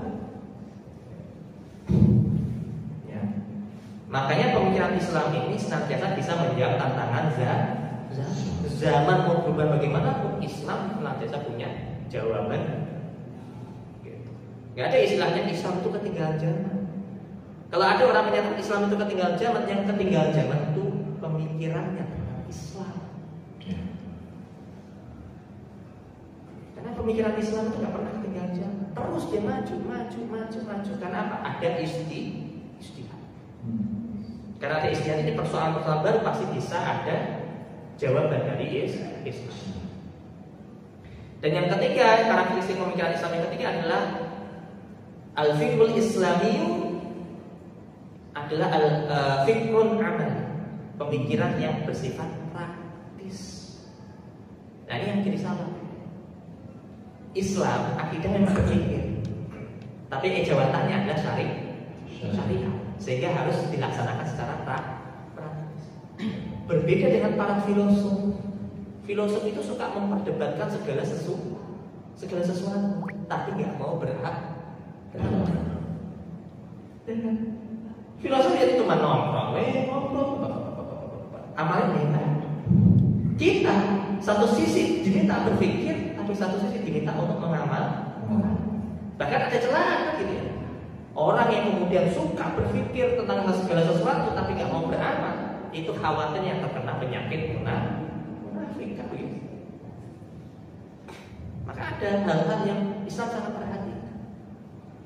Dan pemikiran Islam tadi sifatnya praktis. Apalagi Allah sudah menegaskan la yukallifullahu nafsan illa wus'aha, bahwa Allah tidak akan membebankan kepada kita sesuatu yang kita di luar kemampuan kita. Sehingga perkara-perkara dunia ini sifatnya mudah dan bersifat praktis, bisa kita lakukan. Dan yang keempat, karakteristik pemikiran Islam yang keempat adalah al-fikrul islamiyu fikrun insani, pemikiran yang bersifat manusiawi. Banyak hari ini orang itu tidak menjadi manusia. Orang tapi bukan manusia. Maksudnya gimana? Karena dia perilakunya seperti hewan. Bapak sekalian, ini karena bapak sekalian. Yang dimaksud orang itu akhirnya tidak berperilaku seperti manusia, sederhananya apa? Ketika dia muncul goriza, dia langsung penuhi itu goriza. Goriza itu apa? Nalu. Melihat cewek cantik, misal contoh, ada cewek cantik, terus apa yang dilakukan? Diperkosa langsung saja. Berarti kan itu kan sifat yang tidak manusia. Dan itu yang terjadi loh. Makanya saya ada lagunya, Cinta Satu Malam. Itu apa bedanya sama hewan? Kayak kambing lah kemarin yang mau di. Kambing itu ketika sudah nafsunya muncul, di hadapannya ada siapa langsung terjang. Dan kalau ada manusia yang begitu, apa bedanya sama kambing? Islam ketika kita muncul bidai semacam itu langsung kita cari yang halal terlebih dahulu. Apa yang halal? Istri kita. Yang belum nikah puasa dulu. Kan begitu. Memanusiakan manusia itulah Islam. Aturan mainnya itu benar-benar memanusiakan kita. Agar kita tidak bersifat seperti hewan, tidak berperilaku seperti hewan. Kita mencari uang, kita kehausan. Kalau dalam Islam, kita temukan ini ada aqua gitu. Ya, ada air putih, terus kita haus. Kalau orang yang seperti hewan, apa yang dilakukan ketika melihat air putih dan dia haus? Langsung. Kan begitu. Nah, itu apa bedanya sama kucing melihat ada genangan air itu langsung.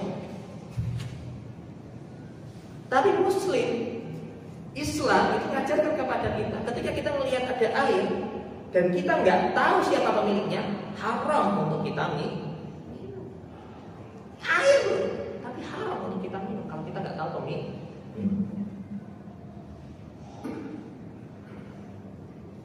Ya, kalau ada orang gosok, ya kita di masjid ini ya, yang biasanya sering gosok itu gosok sendal, gosok sendal, atau kemudian salah pakai sendal.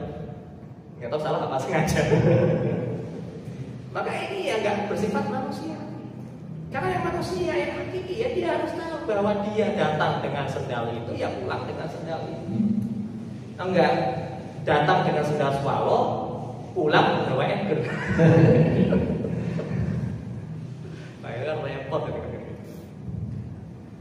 Islam itu adalah pemikiran yang manusia. Manusianya itu karena apa? Karena kita diatur. Jadi orang yang nggak mau diatur itu berarti dia tidak memanusiakan diri. Dan Islam ini adalah agama yang penuh dengan aturan. Ya. Bisa. Ini tadi, ini perluasan aja. Nah, ini terakhir. Keunggulan pemikiran Islam dan transformasi. Nah, ya. Terakhir. Keunggulan pemikiran Islam. Keunggulan pemikiran Islam yang pertama, agama-agama sebelumnya itu ditunjuk kepada kelompok manusia tertentu dan zaman tertentu. Sedangkan Islam itu kepada seluruh manusia hingga hari kiamat. Ini yang membedakan kan? Kayak Yahudi. Ya, Yahudi itu kan hanya ditujukan untuk Bani Israel. Di luar Bani Israel itu nanti tidak boleh masuk agama Yahudi. Kalaupun ada, itu nanti ada istilahnya gonim atau apa. Yang dia itu goyim ya, goyim atau apa, saya lupa lagi istilahnya itu. Yang itu ya memang orang yang berbeda. Jadi memang mereka itu ada diskriminasi itu ada kalau dalam agama selain Islam. Apalagi kalau kita bicara Hindu, kastanya ada berapa ya? Ada Brahma, ada segala macamnya. Yang kedua, keunggulan pemikiran Islam atas agama-agama yang lain adalah risalah-risalah terdahulu hanya memecahkan beberapa bagian tertentu dari persoalan kehidupan manusia. Jadi nggak komprehensif. Ada yang hanya persoalan ibadah saja, ada yang hanya persoalan pernikahan saja, hanya ada yang persoalan sekedar spiritualnya semata. Tapi Islam itu membahas seluruh aspek ekonomi ada, politik ada, gitu. Spiritualnya ada. Itu Islam bedanya dengan yang lain. Wong sampai perang aja diatur. Agama yang lain itu hanya bicara cinta kasih pas perang brutal. Ya, tahu tak Rohingya? Ya. Siapa yang ngomongin itu musuhnya di Rohingya? Orang yang dikenal cinta kasih. Ya. Tapi ketika menghadapi konflik peperangan, apa yang terjadi? Mereka lebih brutal daripada orang-orang yang terbiasa Itu begitu. Tapi Islam, meskipun dikatakan agama perang, agama yang sadis segala macamnya, tapi kalau perang itu penuh martabat. Penuh martabat Islam itu kalau berperang. Ya, seperti itu. Nah, yang ketiga, keunggulan yang ketiga adalah mukjizat para rasul terdahulu itu bersifat temporal.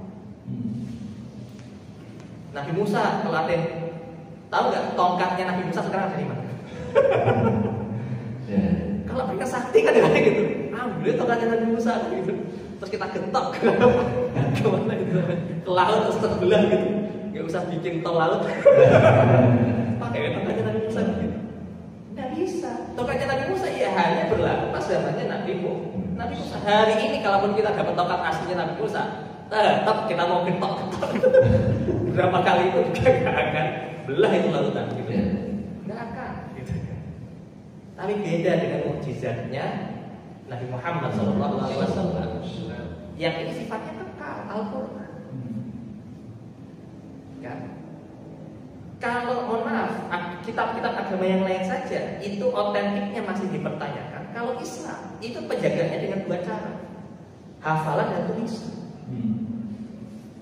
Maka dalam Islam itu ada ilmunya sendiri. Menghafal Al-Quran itu nanti ada istilahnya riwayat atau qiraah, yang kemudian dikenal dengan qiraah sab'ah, qiraah 7 atau qiraah asyrah al-mutawatir. Qiraah yang 10 ini adalah prosesi metode menghafal Quran. Jadi itu ada metodenya masing-masing, yang hafiz, yang apa itu masuk. Kemudian ada ilmu tentang tulisan Quran, namanya rasam. Itu ada ilmunya lagi. Qiraah beda sama rasam beda.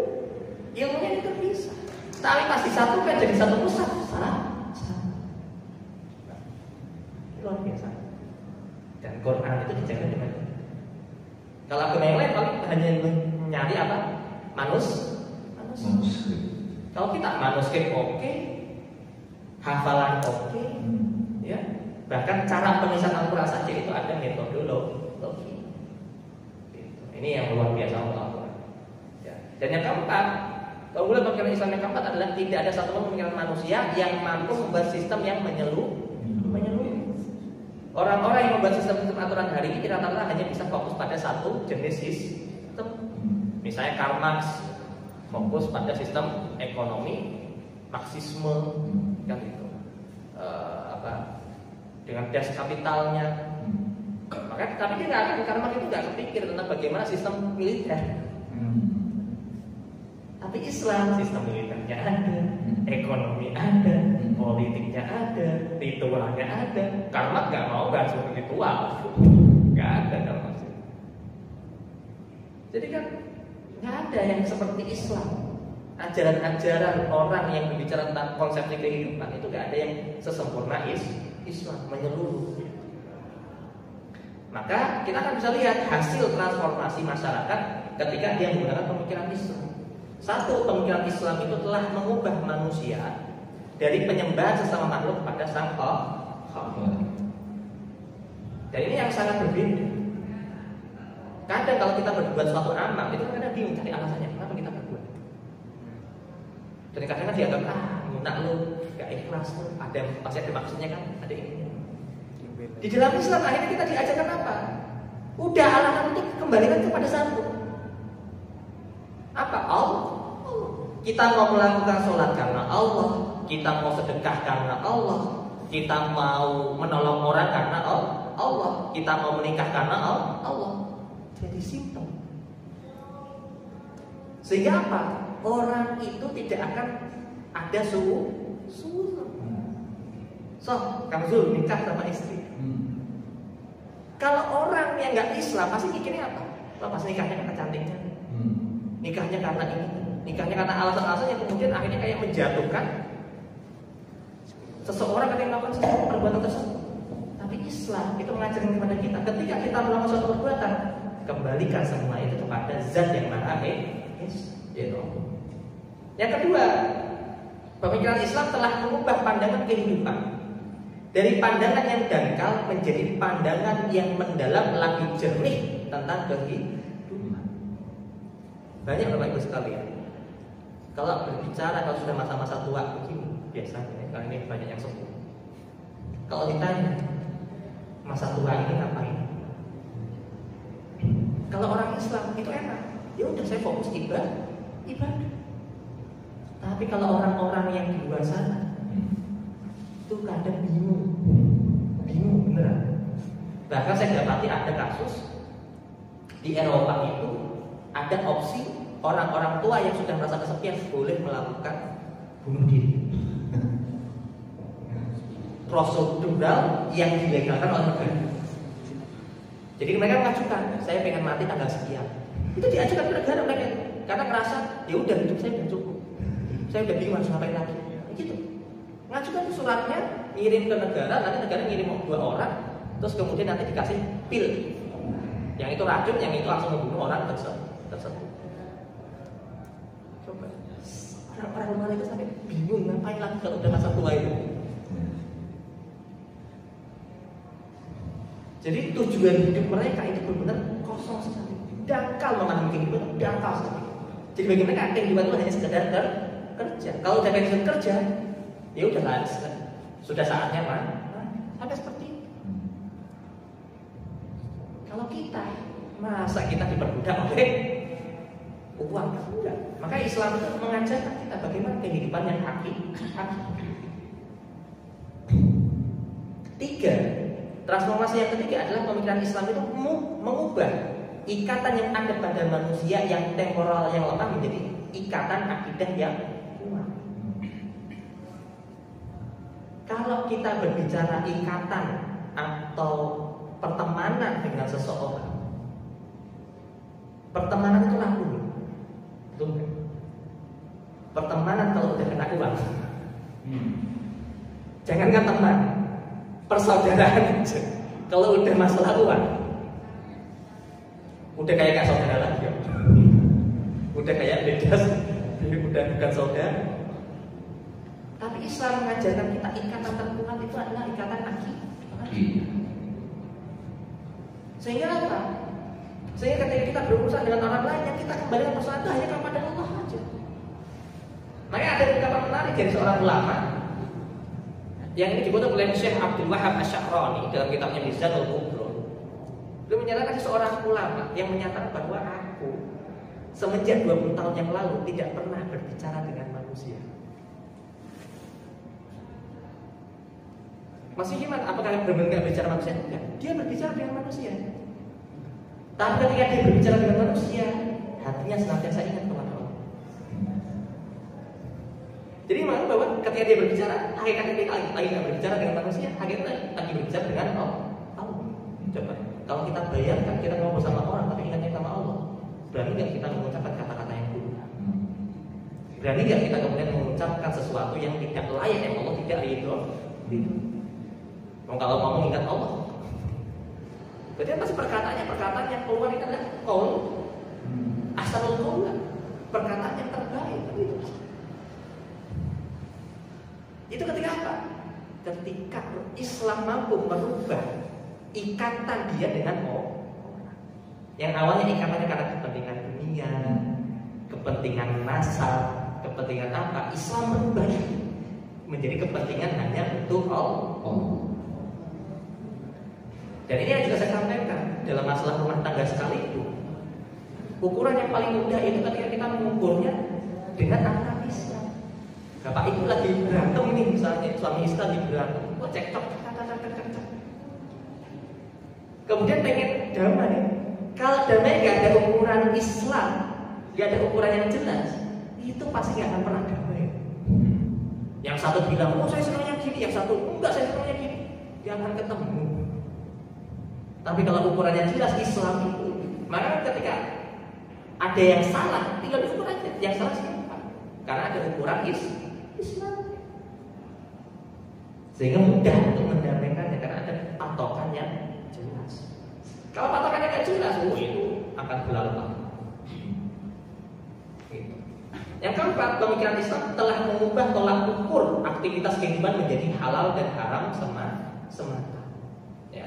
Jadi tolak ukur perbuatan kita itu akhirnya sekarang berfokus pada apa yang Allah ridhoi kita lakukan, yang Allah nggak ridhoi kita nggak lakukan. Sesederhana itu sebenarnya hidup kita. Nggak kayak hari ini apa yang repot sekali. Harus punya rekening berapa miliar, harus punya rumah berapa, harus punya istri. Itu kan ekspektasi yang sebenarnya Islam itu nggak begitu. Islam itu ketika kita menjalankan kehidupan itu halal, ya sudah melakukan. Ketika kita menjalankan suatu perbuatan itu haram, ya udah nanti. Sesimpel itu hidup kita itu sebenarnya. Tapi kita yang membuat repot. Pada syariat itu sesimpel itu. Yang kelima, pemikiran Islam telah mengubah asas hubungan kenegaraan menjadi asas penyebaran pemikiran Islam ke seluruh dunia. Ini yang berbeda. Islam itu ketika berbicara negara adalah dakwah. Tadi orang hari ini kalau berbicara negara itu kekuasaan. Itu beda. Makanya orang hari ini itu pada berebut pengen jadi pejabat, rebutan kursi. Orang-orang di zaman Islam dahulu kan ditawari jadi gubernur aja jarang ada yang mau. Kok bisa? Karena tanggungannya berat. Ini kayak kasus contoh Umar Ibn Khattab itu pernah mendapati seorang maling. Ya, seorang maling yang dia itu mencuri. Waktu itu kalau misalnya mencuri makanan atau apa gitu ya, bahan-bahan pokok lah gitu. Ditangkap sama Umar yang waktu itu harusnya dipotong tangan. Tapi pencuri ini itu marah ke Umar. Ya Umar, saya itu nggak layak dipotong tangan. Kata Umar, emang kenapa? Kamu kan sudah mencuri. Karena saya mencuri karena kebutuhan hidup. Kalau saya nggak mencuri, anak dan istri saya akan mati. Maka saya harus mencuri. Sedangkan ini masa paceklik. Itu memang pada masa paceklik. Jadi apa? Lagi nggak panen, keringat. Ketika Umar mendengar alasannya si pencuri ini karena untuk memenuhi kebutuhan hidup keluarganya, maka Umar bilang apa? Bahwa bebaskan dia, jangan potong tangannya, karena seharusnya yang dipotong tangannya adalah Umar. Coba. Kenapa? Kenapa Umar mengatakan begitu? Karena Umar memahami bahwa kenapa kok ada rakyatnya mencuri karena kebutuhan hidup, berarti kesalahan dari si penguasa, dan penguasanya adalah dirinya sendiri. Sehingga mengatakan apa? Ini orang gak layak dihukum potong tangan, harus dipotong tangan Umar. Karena bagaimana Umar bisa menyebabkan rakyatnya kelaparan hingga akhirnya melakukan perbuatan yang haram. Nah sekarang negara kita lagi krisis apa? Judi online. Krisis judi online. Malah dikasih bansos, malah ya dengar-dengar bahkan pejabat-pejabatnya juga main judi. Banyak loh. Saya tuh banyak dengar orang-orang instansi-instansi kantor-kantor pemerintah itu banyak yang PNS bahkan dipecat. Ya, pegawai BUMN yang gajinya bukan stabil dipecat karena judi online. Coba pejabatnya aja yang ngajak, ya kan? Pas rapat di mana aja ada yang main. Ini kan ngeri. Ya. Jadi orang hari ini ketika untuk menjabat itu pikirannya apa? Untuk mendapatkan keuntungan. Makanya korupsinya gila-gilaan. Ya kan? Sampai ada tapera aja kan udah dibayar sama masyarakat kan. Tabungan penderitaan rakyat. Tapera apa ini mau untuk beli skincare pejabat? Wah. Ya karena saking bahwa hari ini ketika berbicara negara itu konsepnya adalah keuntungan. Makanya transaksi politik itu yang terjadi hari ini adalah politik transaksional. Kalau dalam Islam politik itu fokusnya adalah penyebaran risalah Islam. Jadi orang yang mau menjabat sebagai pejabat negara, fokusnya bagaimana dia bisa melaksanakan hukum Islam secara baik, dan yang kedua adalah bagaimana menyebarkan, mensyiarkan Islam ke seluruh dunia. Itu tugas. Ya makanya kita akhirnya melihat ya hari ini kacau balau. Saya kan kita sudah muak melihat kelakuan para pejabat kita yang terhormati. Dan yang keenam, pemikiran Islam telah mengubah persepsi tentang makna kebahagiaan pada manusia. Mohon maaf, hari ini kebahagiaan itu ukurannya harta. Gaji 2 digit itu udah kayak kebahagiaan yang luar biasa. Gajinya 3 digit, 2 digit itu udah kayak kebahagiaan yang luar biasa. HP-nya yang apa? iPhone misalnya. Itu kebahagiaan. Motornya Lamborghini misalnya. Mobilnya Lamborghini. Udah kayak kebahagiaan yang luar biasa. Kalau ada orang bahagia dengan hal-hal itu, berarti dia belum benar berislam. Karena Islam itu kebahagiaan bukan pada hal-hal seperti itu. Bahkan Rasulullah SAW saja kan ditawarin oleh malaikat Jibril, ya Nabi, apakah engkau mau gunung emas? Kata Nabi, enggak, aku ingin umatku diam. Permintaannya daripada gunung emas, Rasul memilih bahwa bagaimana Allah memberikan ampunan kepada umat. Itu yang lebih dipilih oleh Nabi. Maka gambar aku Rasul min anfusikum azizun alaihi ma antum harisun alaihi bil mu'minina raufur rahim. Itu penggambar betapa Rasulullah SAW itu cinta, harus sadar makna kebahagiaan. Maka kebahagiaan itu bukan pada harta yang dimiliki, bukan pada titel yang melekat, bukan pada hal-hal yang lain, tapi kebahagiaan itu adalah ketika Allah ridho dengan diri. Sesimpel itu. Ketika Allah ridho, itulah kebahagiaan kita. Karena Allah mulai alam semesta. Orang yang gajinya 2 digit, 3 digit, 4 digit sekalipun, bagi kita, kalau orang itu sudah dicabut nikmatnya, tetap melihatnya kasihan. Jadi jangan dikira bahwa orang kaya yang kasih sama orang miskin. Kadang kita yang nggak kaya amat juga melihat orang yang kaya tadi dicabut nikmatnya, itu malah kita yang kasih kasihan. Betul nggak? Ada kita lihat misalnya orang tinggal di rumah yang sampai 4 lantainya misalnya, tapi dia tinggal sendirian.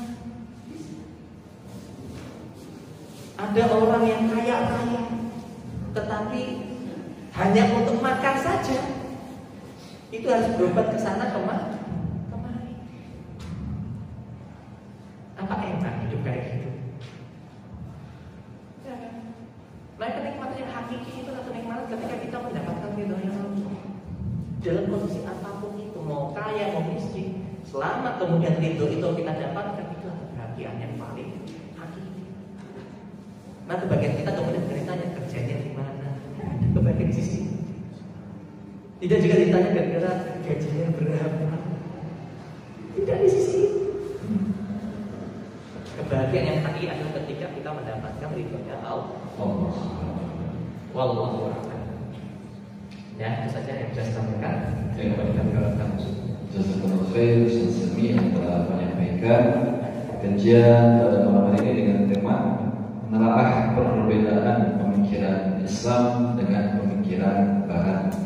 Diambil dari kitab Dirasatu fil Fikri al-Islam.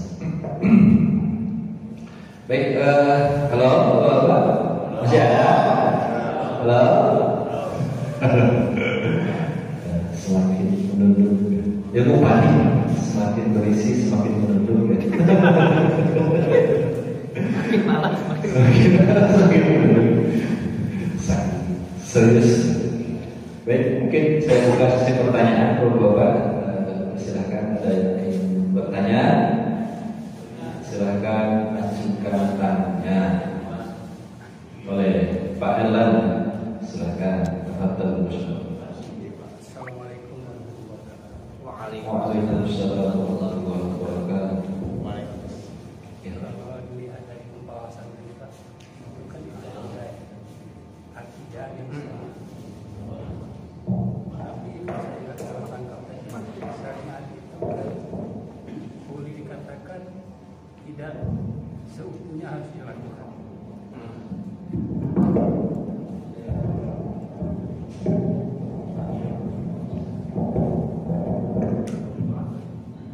Jadi kalau saya berpikir mengapa kegagalan umat Islam saat ini? Karena kalau dihubungkan dengan yang materi Bapak sampaikan tadi, kita sebenarnya gagal di akidah. Gagal di akidah.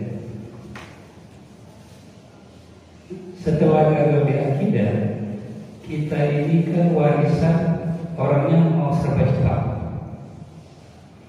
Mau serba cepat.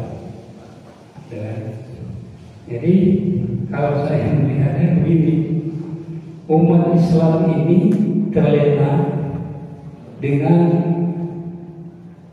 pola pikir orang di luar Islam. Kalau Bapak tadi juga masalah kapitalis, komunis, etc.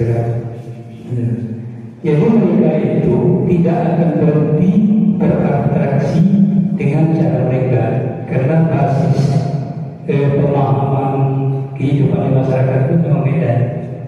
Kalau mereka desa ke desa, kalau Islam itu bersumber pada suatu keyakinan, yaitu Al-Quran. Nah, pertanyaan saya begini, kalau di akidah itu tidak tuntas, bagaimana kita yang menjalankan syariatnya? Syariatnya yang kita jalankan. Terima kasih. Assalamualaikum warahmatullahi wabarakatuh.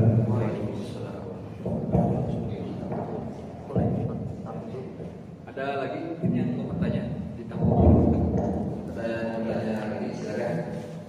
Kalau ada yang jawab dulu aja. Nanti biasanya terpancing ya. Betul. betul bahwa kalau kita lihat kemunduran kaum muslimin hari ini, sebenarnya ada satu kitab yang menarik yang berjudul Limadha ta'akhkharul muslimun wa taqaddamul mu'akhkhar. Kenapa kaum muslimin itu tertinggal dan umat yang lain itu maju?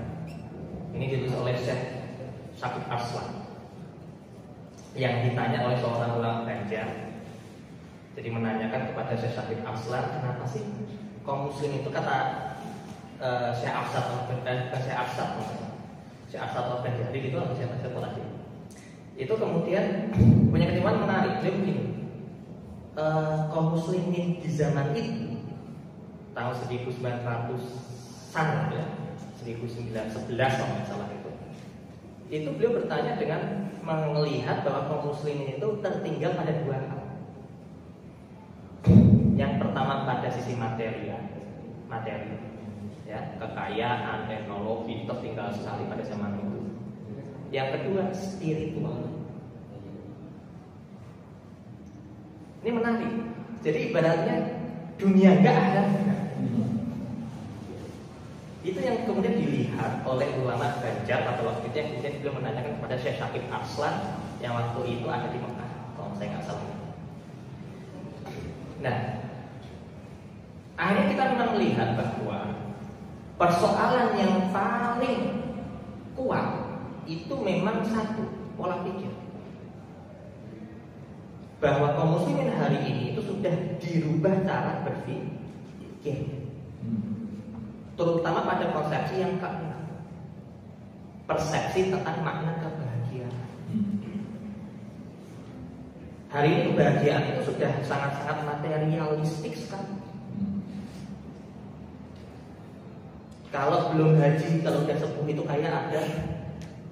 Jadi haji itu sekarang sudah kayak simbol materialistik kan, karena kan orang yang berangkat haji itu seolah harus yang kaya kan, gitu. Jadi kan itu kayak simbolik gitu. Jadi orang senang gitu pakai titelnya haji gitu. Haji tapi ada penir. Nah ini masalah, problem gitu bagi saya. Bahkan ada orang hari ini rebutan tuh jadi ketua DKM, rebutan pondok. Jadi kalau saya lihat hari ini tuh memang persoalan kaum muslimin itu adalah pada konsepsi berpikir yang berkaitan dengan makna kebahagiaan. Dan kalau kita bicara makna kebahagiaan, dari mana? Ya karena tadi akidahnya tadi belum tuntas. Memang bahwa syariat itu harus segera dilakukan dan dilaksanakan, iya. Itu memang sudah menjadi satu keharusan. Tetapi memang itu akhirnya orang kalau akidahnya nggak benar, ya pasti syariatnya juga ikut melenceng. Dan itu banyak terjadi hari ini. Banyak terjadi hari ini. Sederhananya apa? Sederhananya adalah ketika seseorang memilih sesuatu, itu kita tanyakan apa alasan yang mendasari kamu memilih A, bukan yang B. Contoh sederhana kalau kita gambarkan seperti orang milih kerja. Kenapa kamu milih kerjaan ini? Kalau kita tanya alasan pertama, pasti jawabannya apa? Gaji. Padahal harusnya bagi seorang muslim ketika ditanya itu, kenapa pilih pekerjaan ini? Karena ini pekerjaan yang halal. Barulah kemudian karena halal, barulah kemudian dia mencari mana yang paling sesuai dengan dirinya kan gitu. Karena apa? Bagaimanapun ibadah bekerja itu ibadah. Tolakul halal fardhatun ala kulli muslimin. Itu ada hadis yang menyatakan begitu. Sehingga apa? Sehingga orang yang hari ini banyak yang akidahnya itu sebenarnya nggak Islam, tapi sekuler. Banyak yang akidahnya itu kapitalis. Karena kalau yang sederhana adalah orang yang kapitalis itu berpikir tentang harta, tujuan hidupnya harta. Kalau ada orang, kalau ditanya cita-cita hidupmu apa? Pengen punya rumah 5. Itu berarti kapitalis. Akidahnya berarti kapitalis. Kalau Islam, cita-citamu apa? Cita-citaku bisa mati syahid. Nah, ini baru Islam. Akidahnya Islam. Tapi kalau kita tanya cita-cita, bukan yang anak kecil lah. Kalau anak kecil kan memang masih belum menemukan persoalan-persoalan kehidupan. Tapi yang udah dewasa ini, yang udah sepuh-sepuh, yang sudah paruh baya. Kalau jawabannya masih berkaitan dengan hal-hal benda keduniawian, maka itu berarti akidahnya adalah akidah sekuler kapitalis. Dan itu banyak terjadi hari ini. Karena itu yang akhirnya jadikan standar kebahagiaan, standar kesuksesan. Sukses itu apa? sudah sangat terlihat bahwa akidah kaum muslimin hari ini itu sudah tidak Islam tapi kapitalis. Karena hitungannya harta dan harta itu menjadi tujuan dari kehidupan. Makanya tadi setelah selesai pensiun dari pekerjaan banyak yang stres.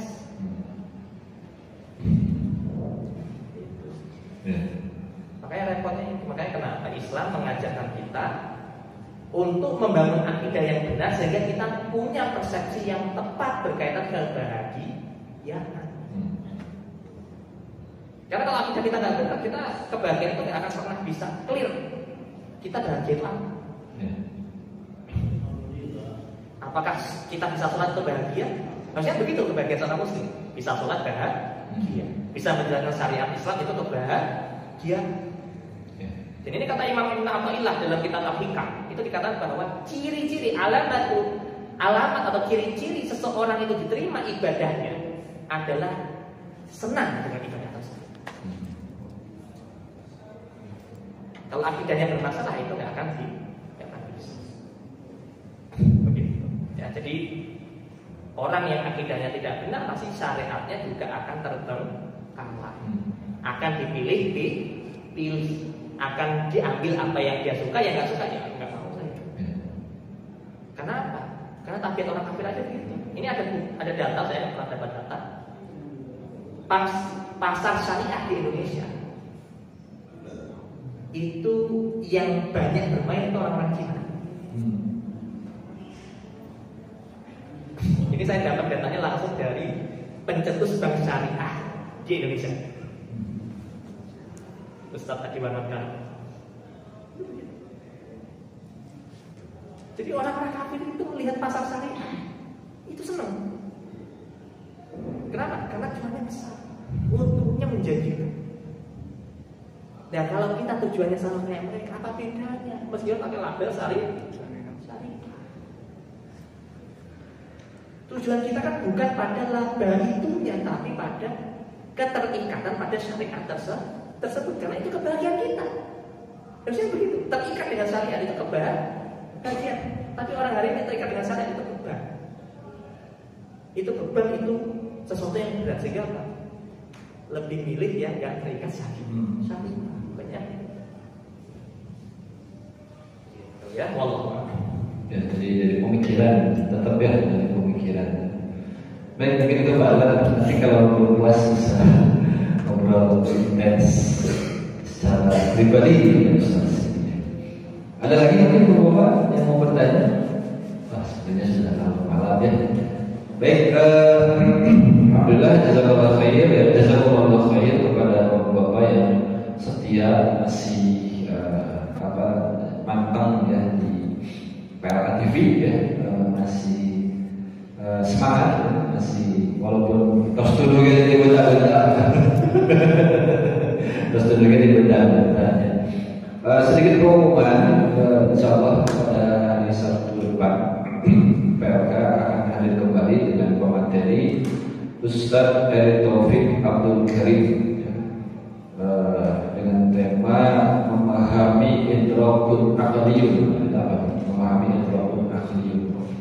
Nanti akan disampaikan oleh Ustadz Erick Taufik Abdul Karim. Jadi bapak-bapak yang mungkin baru hadir, yang mungkin baru tahu, alhamdulillah PLK ini ada setiap hari Sabtu ya, dengan tema yang berbeda-beda. Yaitu yang pekan pertama adalah kajian sejarah ya, pekan kedua itu kajian muamalah. Jadi berkaitan dengan bagaimana muamalah kita ya, harus sesuai dengan syariat. Jadi pekan ketiga itu ada kajian tentang ini ya, fikih siasah politik ya, fikih politik. Dan kemudian pekan keempat ini tentang pemikiran Islam ya, bersama Ustaz Simi. Dan sekarang sudah menginjak pekan keempat mungkin ya. Jadi insya Allah setiap hari Sabtu PLK ini ada ya. Jadi walaupun nggak ada yang ngajak, hadir aja di sini gitu. Masih ada gitu. Dan kita ada PLK, komitmen kita adalah untuk mengedukasi umat tentang pentingnya syariat Islam, pentingnya membangun peradaban Islam. Insya Allah Pak, semangat Pak. Sip. Luar biasa ya. Semangatnya masih semangat pemuda. Semangat pemuda. Baik, kita cukupkan saja pertemuan pada malam hari ini ya. Mohon maaf atas segala kekurangan. Kita tutup dengan istighfar. Astagfirullahaladzim, astagfirullahaladzim, astagfirullahaladzim. Dan doa akhir majlis. Subhanakallahumma bihamdika asyhadu an la ilaha illa anta astaghfiruka wa atubu ilaik. Bila selesai, assalamualaikum warahmatullahi wabarakatuh. Silakan untuk mencicipi hidayahnya yang sudah disiapkan oleh panitia. Mohon dibantu teman-teman panitia, dipersilakan mencicipi hidayahnya. Sallallahu ala